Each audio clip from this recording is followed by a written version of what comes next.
BowTie Barbecue Company at 6724 Waters Avenue in Savannah serves up barbecue both familiar and new, made by hand and made with love. Family friendly and relaxed, BowTie takes great pride in the by hand preparation of high quality beef ribs, smoked chicken, pork spare ribs, and more. Come join the BowTie family. Ask about our food truck and catering too. BowTie Barbecue Company, Southern charm naturally. Look for them online at BowTieBarbecueCO.com. This is the Danny Britt Show live from BowTie Barbecue here in beautiful Savannah, Georgia. A little bit muggy Savannah, Georgia. It gave us that brief respite for about a week, and then we're back to over 90 with 70% humidity, but we wouldn't have it any other way starting football season. And joined, as always, by the head coach for your cadets, Danny Britt. And, Coach, game week. And I know you guys don't schedule easy games, but throughout an offseason, having a game like Colquitt County as game number one, that's got to add a little extra spice to what is always a fun build-up to the season. Yeah, definitely. We're talking to the kids, leading up to the season. They got to know, hey, you got to be ready to go first game. You're playing an unbelievable team in a great environment. And, that's what the guys have gotten used to, and that's what we do. And I don't really want it any other way, to be honest. And I know, Coach, you guys got to be excited to get out there and play a regular season game now after the build-up to this one. Such a talented roster, all the preseason accolades that I'm sure you're trying to hide from your players, but just impossible in the social media age. But last week, got to head down to Kingsland to take on a very, very talented Camden County team, a team that's going to push for the playoffs. They're in 6A in one of the toughest regions in the country. And you guys end up with a 21-14 win, 14-14 with the starters in there. What were some of your takeaways, especially from that first half and first drive of the second half? Yeah, definitely. It was a number of things. I thought we played well. I was happy with a lot of things we were doing. The main thing I asked them going into that game was effort, to be dialed in and focused in on what they were supposed to do, and an attitude of physicality. I think they did all of those things. So I have to compliment them. I had to compliment them on that. Now, we made some mistakes. Obviously we can't, fumble the snap there and then, give the other team the ball back after we'd made a great stop, stand, and you just can't do that. We can't, we shouldn't have given up that first touchdown. It was a good throw and catch, but, we need to make those plays. So, a number of different mistakes were made that we've corrected. The special teams errors we corrected, it really have focused in on, and that's why you do the scrimmage, so you can find the mistakes, and that's why you scrimmage people like Camden. Right. You scrimmage really good people, because if we'd have scrimmaged someone that, not a 6A team, that we probably wouldn't have found out the issues we were having with special teams. Sure. Because they wouldn't have made you cause those things. Well, they did a really good job of a twist in there, running a twist stunt to block that punt. Now, we were a little bit slow on the snap and kick, but that was a protection error. Right. And we've been able to correct that this week. So that's why you scrimmage people that are really good, and it exposes you, and you can fix it. And I do want to talk about special teams. We're kind of going to go old Western, the good, the bad, and the ugly from the scrimmage there. But something I want to get done with the top, because we've had a lot of people asking us about it, and I just want to get it out of the way so we can talk about the actual game itself. The officiating was interesting, to say the least. But to me, and what Kevin and I were talking about in the booth while it was happening, felt like probably a bunch of guys whose first live action it was too for them. And it's a scrimmage. They took their time trying to make sure they got it right. But, man, there was a whole lot of balls here. Now it's back here. Ball's over here. We need 10 minutes. We're going to talk about it. It kind of messes with the flow of the game. And what we were laughing about is never heard of a kick out of bounds where you just set up at the 32. Yeah, I don't know what was going on. And it was, I do get, like, it's a crew. You come together. It's no different than coaching, different than, playing. Like, you have things that you really got to work on, and you're rusty and all of that. Some of those things are really simple, and honestly, I think it was the umpire quite often that just kept messing up a little bit. I don't know if he was new. He didn't look new. He looked seasoned. He looked seasoned like me. I don't know, but and I don't want to beat up on him again, because it's it's a favorite pastime of coaches. Yeah, I know, right? It is frustrating as a coach, because you're like, here's what I know, and it's just the way it's set up. Yeah. That is not their profession. That is something they do on the side. Sure. And it's our profession. So Right. it just makes it really hard when you're like, hey, this is my life. This is my livelihood. Yes. So please be very, very serious about what you're doing. And I'm not saying they weren't. It Right. just, there were some mistakes made, but on all of our parts. So we'll move on from that.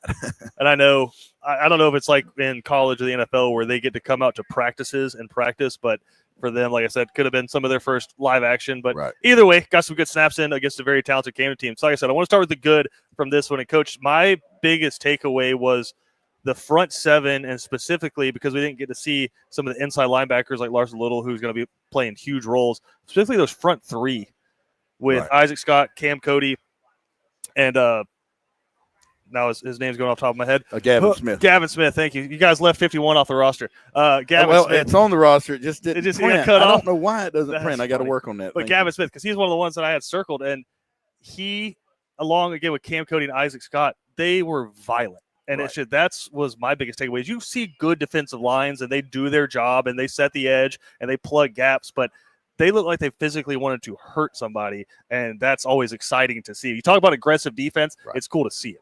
Well, that sets the stage, right? Yeah. That's the front of the defense, of course. And yes, you're right. They played very well. I thought all three of those guys, and then Jameer Lee when he came in, Right.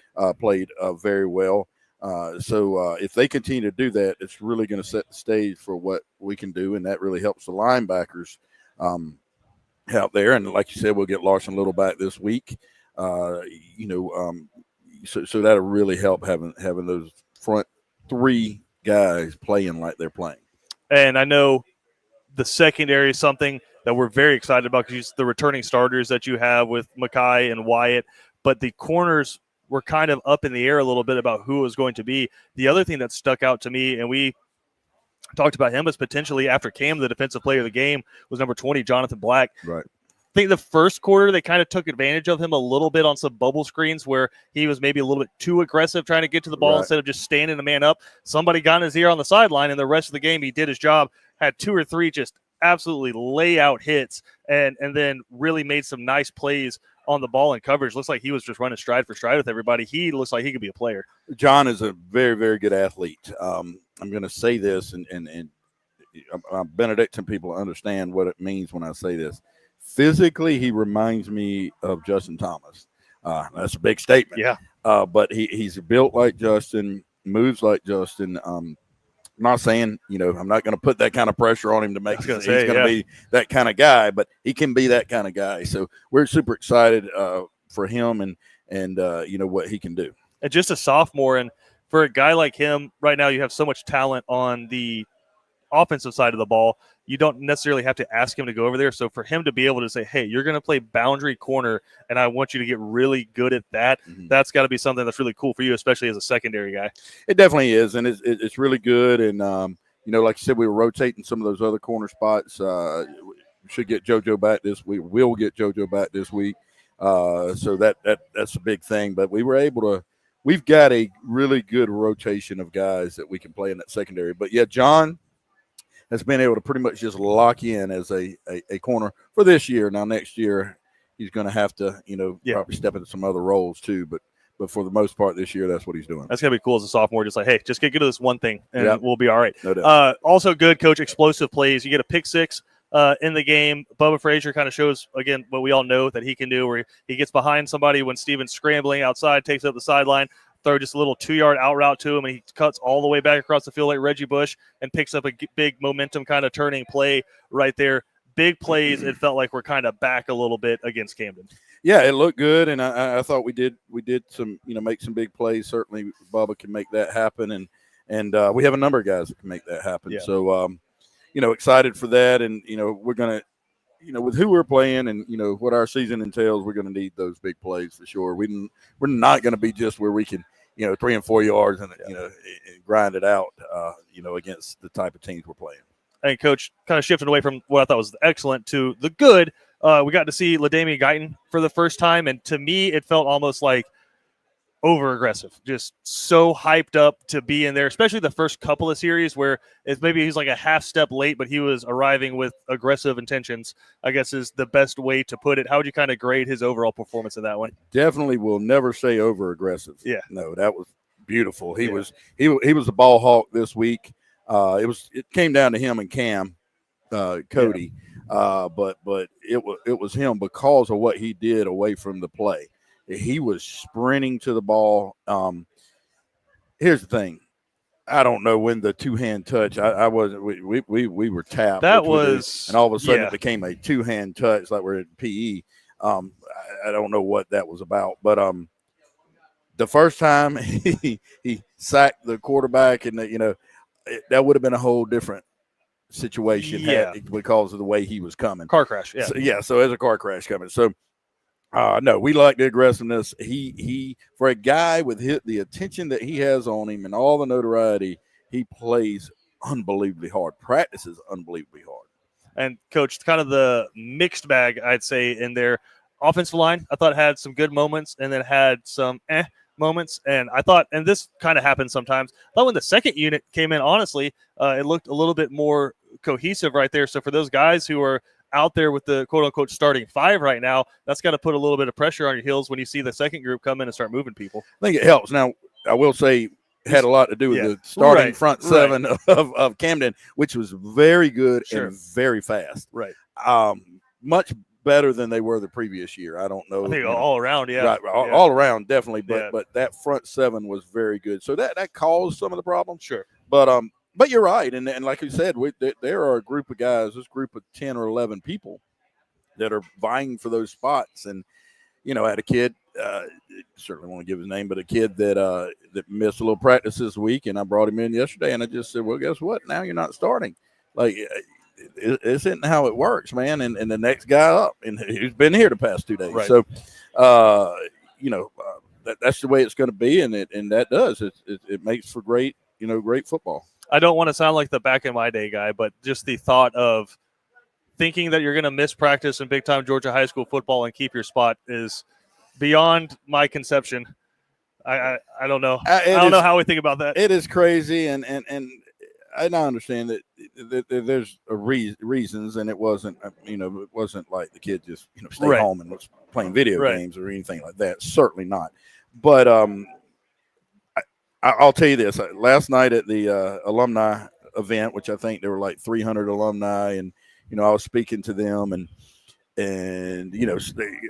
all the guys like to talk. My 1981 team would beat this team, and I'm like, no, you wouldn't. Don't even think about it. No, you wouldn't. You're not even close. We weren't close. Doesn't happen. It's so different now. Right. However, I will say this: we were so much tougher. You didn't miss practice. You were at practice.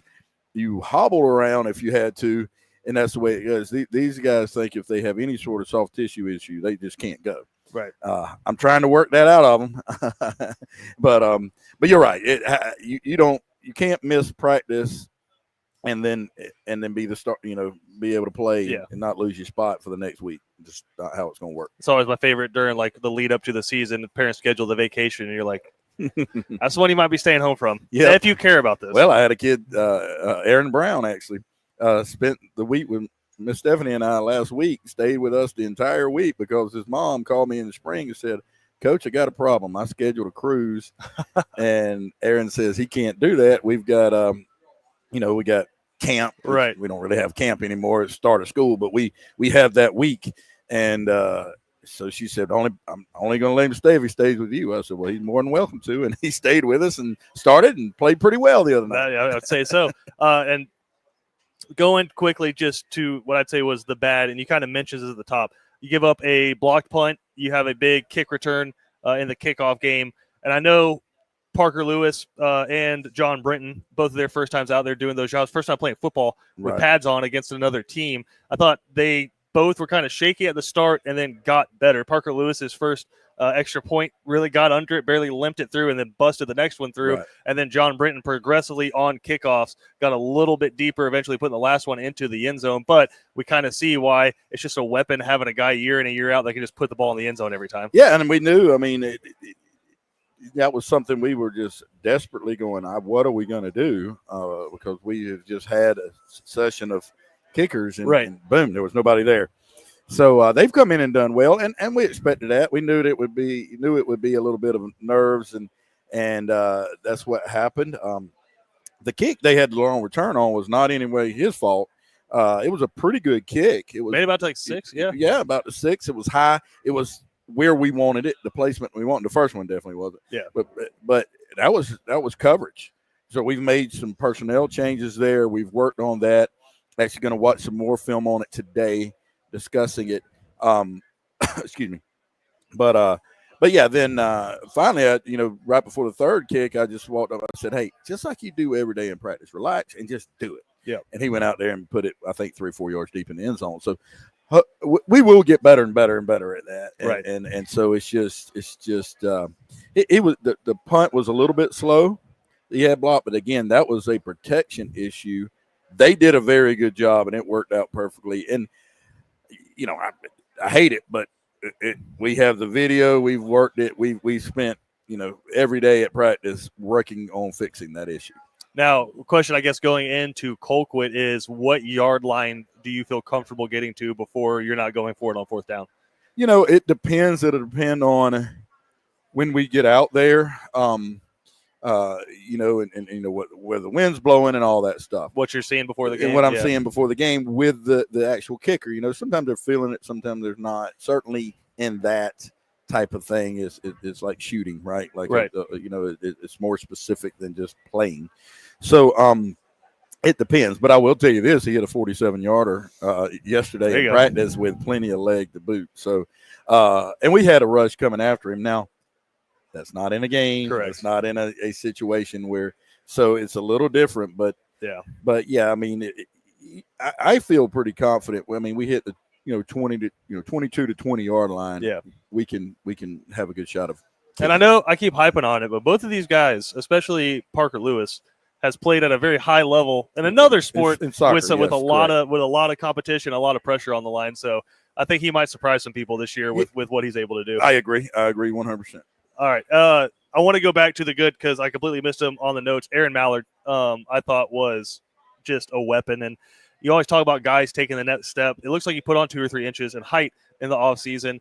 Body got a little bit leaner, a little bit longer, and he just looks like another guy where if he gets a sliver, it's over. He can go. I mean, he is really, really fast. Like I said, became the second fastest guy on the team, on the track team behind Bubba, and just can really go. And you see, very athletic, can make plays, and he took that screen and was gone. Yeah. He just – the phantom block in the back.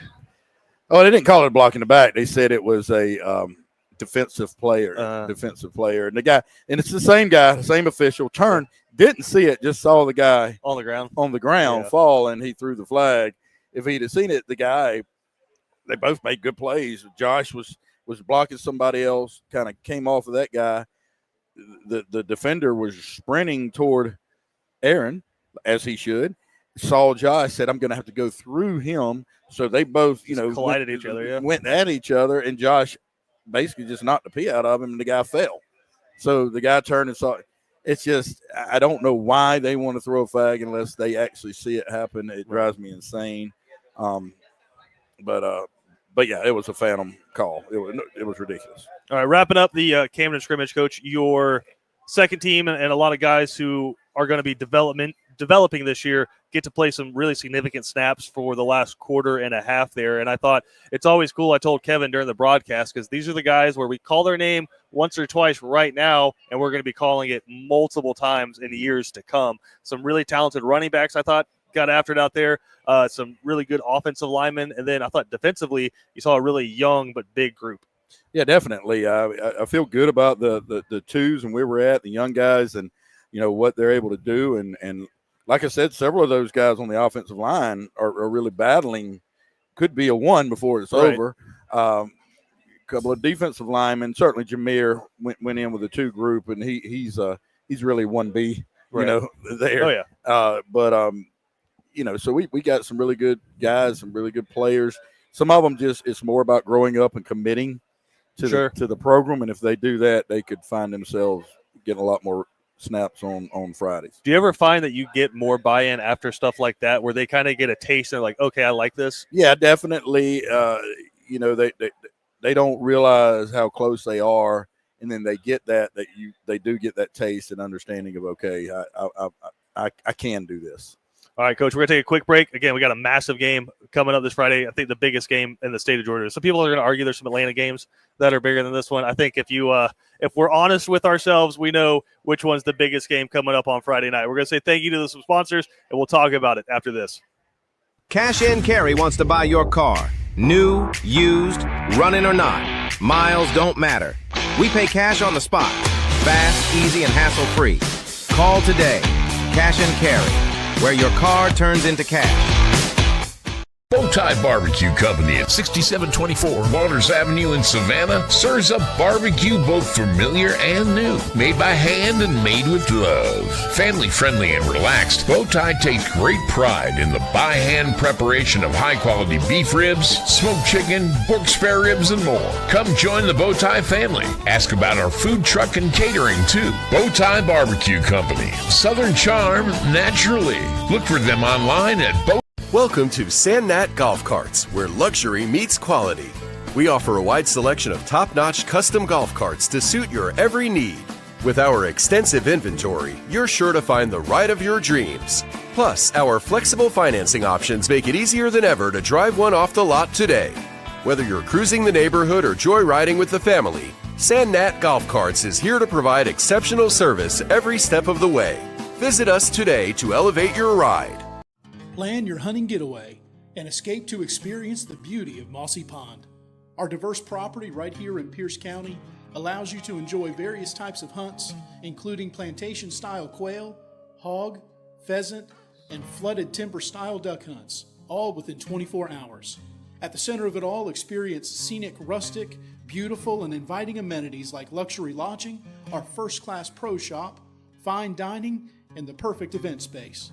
Book now and see why Mossy Pond Lodge is Georgia's premier hunting paradise. criminal defense, family law, DUI, and divorce. You need representation. The one to call is Savannah's own Jonathan V. Dunn, PC, attorney at law. Voted a Thomson Reuters super lawyer consecutively since 2023. Online at jvdattorney.com.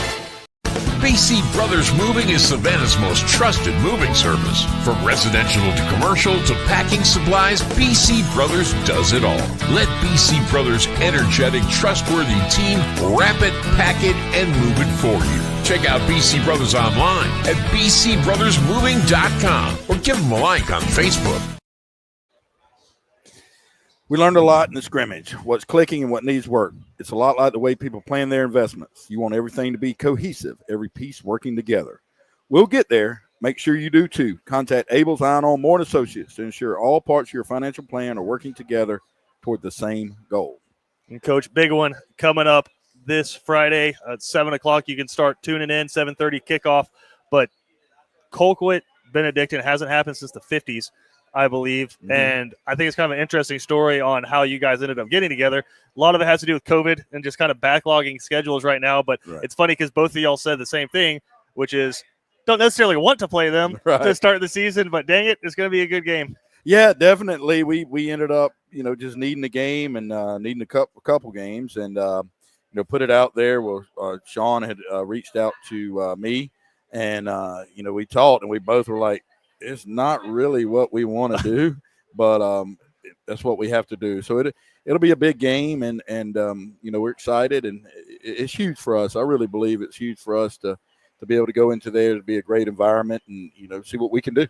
For as hyper competitive as two head coaches are in high school football, for both of y'all to be like, I don't know if I want to pick them first to start the season. That says something, I think, about both of y'all's programs. And when you look at it, Coach, this is a team that is kind of built a little bit differently where they were in the past, where when it was Rush Probst and them, it was a lot of air raid kind of style stuff. They wanted to throw the football all over the field. Right. I think now, like any good coach does, they've kind of evaluated their talent and say, we got 3 D1 running backs. Right. We're going to run the football a lot. Definitely. They want to run the ball. They're going to do it out of a number of formations and what a lot of people would consider old-timey people would consider passing formations. But, definitely that's what they want to do. I think they, when they break down the numbers, 70+% running. It actually will be a little bit more than that, in real football. But so that's what they want to do. I don't blame them. I mean, and they're really good at it. So and they can run play action, can do a number of things outside of that as well. And for the BC/Georgia fans watching, Jay Lamar, someone to watch, the starting running back for Colquitt's, committed to Georgia, a 4-star back right there. When you play a uber talented running back like that, what's the key to stopping someone like that? It's funny because when I will say this, back in the years ago when I was coaching at a smaller school, you would really dial in on that. Playing schools like we play now, you can't really change what you're doing because they're not going to specifically do things to give it away. Like right. you still have to worry about all the other receivers and all the other running backs and everything else. So it's not student body right, student body left. Exactly. Yeah. That's what I'm trying to say. So you just really have to realize that that guy's there and he is extremely good and fly to the ball. But other than that, you just got to play sound football. There's nothing else you can really do to stop, someone like that. Right. I do think you have the cheat code, which is number 55 on the inside with Cam Cody. And just watching that game against Camden, I think you could have called a holding call on him every single snap. Right. And I was laughing. I was talking to a guy who used to be an official for a long time, and he's a big, I'll say it, Ware County fan. Mm-hmm. But he's talking about Benedict. He's like, who should we watch? Who should we watch? I was like, Cam Cody was the one who popped off the field for me in that game. And I was like, you could call a holding call on every single play because he's eventually going to go play for Clemson, NFL aspirations, and he's playing against a guy who weighs 200 pounds who one day is going to go to college and be a student. So it's not fair for that guy in the middle. But when you're trying to stop a really good running back, having number 55 helps. Definitely. I mean, he's the base of our defense. He's the core of our defense. And it is really good because, I mean, no single person is going to block him. Right. I mean, that's not happening. And so it's going to take multiple guys, and he can eat up guys while the linebackers can run and make plays. I know you'd love to have him out there for every snap, and he would probably be out there for every snap if you ask him to. But how do you kind of manage that, not just with him, but with that starting three? Yeah, it's hard a little bit. Like I said, Jameer Lee has really helped with that. Like he can rotate in any of those spots, and we can do that. So. We want them playing as much as they possibly can, but they can manage that. And then Colin Ward, who starts on offense, can come over and at least give some reps there. Now, we don't want him giving a ton.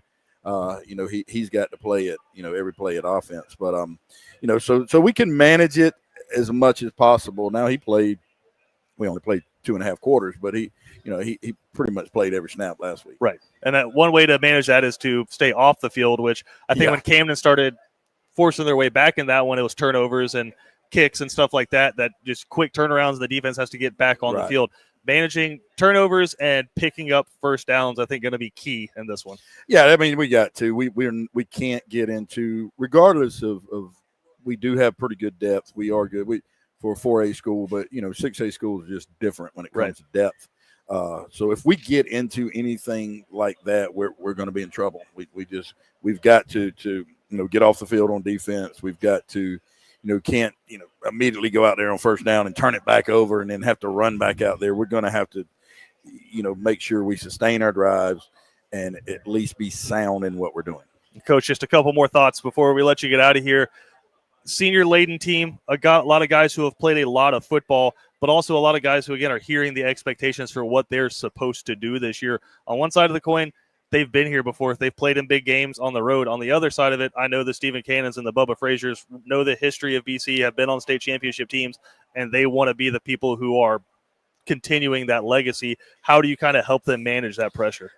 Yeah, I think it's just a constant conversation, just like, kind of like raising kids. Like, how do you manage that? It's just you constantly, one, you let them know you love them, and whatever happens, if we go and lose Friday night, I'm still going to love these kids, and we're going to show back up Monday and go back to work. It's just, so you let them know that first and foremost, but we have to talk about it. And we talk about, if you're here, you came here to want to win a state championship. How do you do that? You go play these big time games and do as well as you can so that you can hopefully win the region so that you can get home game. Each thing takes care of the next thing. So we just continuously talk to them about it and let them know, again, one, the sun's going to rise the next day, irregardless. However, you're here for a reason, and we just want to dial in and focus and be the best we can be. In other words, it's not all transactional, or it's not all outcome related. We could go play unbelievably well and lose the game, and I would be happy. And that's what I try to help them understand. Go do your job, and if you do your job and you bust your butt, you've given everything you got, and it doesn't work out, hey, buddy, that's just life. We'll be okay. Sometimes the other guy makes a play too, and you got to get out of that. All right, last question before we let you get out of here, Coach. It's a Mad Lib. FBC does blank, they win on Friday. If we are sound in everything we're doing, protecting the ball and not giving up big plays, defensively or special teams, we can win this football game. Again, it's going to be a big one coming up from the Hog Pen. One of the great names in Georgia high school sports. Really excited about this one. Colquitt staff's been top-notch helping us get set up for that one and put this one together. So we're excited. Finally here, Coach, regular season, and it's going to be over in a blink. I know it's that speeding bullet where you get on, and all of a sudden you're like, wait, it's December. So I'm excited for that ride again this year. And, again, you can tune in 7 o'clock tomorrow if you can't make it out to Colquitt. Kevin Thomas and myself will be out there for the live call and video broadcast of that one. We'll have the pregame show moving in to the broadcast presented by Cash and Carry coming up tomorrow evening. Coach, we're excited, man. Can't wait to see you tomorrow. Thank you. Go Cadets.